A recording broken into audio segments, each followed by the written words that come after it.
இப்போ அந்த ஸ்டவ் வந்து லேசாக தான் எரியுது. இப்போ பாருங்கள்,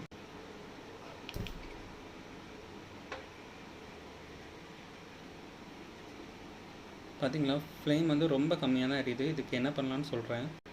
இதுக்கு ஃபஸ்ட்டு கேஸ் சிலிண்டர்லாம் ஆஃப் பண்ணிவிட்டு அதுக்கப்புறம் இந்த ஸ்டவ்வை இப்படி கமத்தி போட்டுக்கோங்க. கமத்தி போட்டுட்டு என்ன இருக்குல்ல, இந்த ஸ்க்ரூவை ஃபஸ்ட்டு கலத்தணும். ஏன்னா நம்மளுக்கு இந்த பண்ண தான் ரொம்ப ஸ்லோவாக எரியுது. இந்த ஸ்க்ரூவை இப்போ கலத்தியாச்சு. அதுக்கப்புறம் இதை எப்படி எடுத்தீங்கன்னா இப்படி வந்துடும். அப்புறம் இதை எப்படி எடுத்துருங்க. எடுத்துகிட்டு அதுக்கப்புறம் என்ன பண்ணணும்னு சொல்கிறேன். இது மாதிரி ஒரு சின்ன குண்டூசி எடுத்துக்கோங்க. இப்போ இந்த ஸ்டவ்வில் என்ன இருக்குது பார்த்தீங்களா, இந்த ஒரு ஹோல் இருக்குல்ல, இந்த ஹோலில் தான் அழுக்கடைஞ்சிருக்கும். ஸோ அதுதான் வந்து இந்த குறைவாக தீயறதுக்கு காரணம். அதை இந்த குண்டூசி வச்சு இப்படி உள்ள விட்டு எடுத்தோம் அப்படின்னா அதில் அழுக்கு இருந்தால் அது அப்படியே நம்மளுக்கு வெளியே வந்துடும்.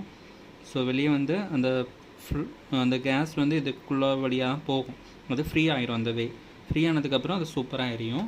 இப்போ நான் செக் பண்ணி காட்டுறேன்.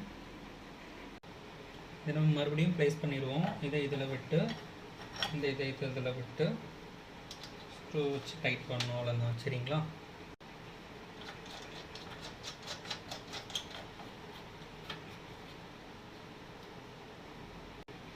சில நேரம் இதில் நிறைய அழுக்கு இருந்தாலும் அப்படி தீ கம்மியாக எரியும். நான் நல்லா செக் பண்ணிட்டேன்.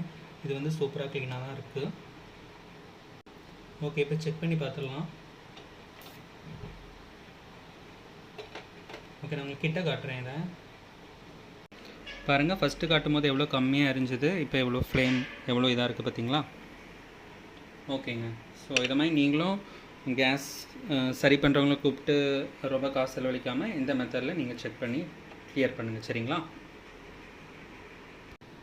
ஏன்னு பார்த்தீங்கன்னா எல்லாரையும் சொல்லலாம். சில கேஸ் க்ளீன் பண்ணுறவங்க வந்து தேவையில்லாமல் இதில் அது ப்ராப்ளம் இது ப்ராப்ளம் அப்படின்னு சொல்லிட்டு நிறைய காசு செலவு பண்ணி மொத்தமாக டோட்டலாக எல்லாத்தையும் புதுசு மாதிரி போட்டு மாற்றி விட்ருவாங்க. ஆக்சுவலாக நான் இதை அனுபவப்பட்டிருக்கேன், அதனால சொல்கிறேன். ஓகேங்க, பிடிச்சிருந்தா லைக் பண்ணுங்கள்.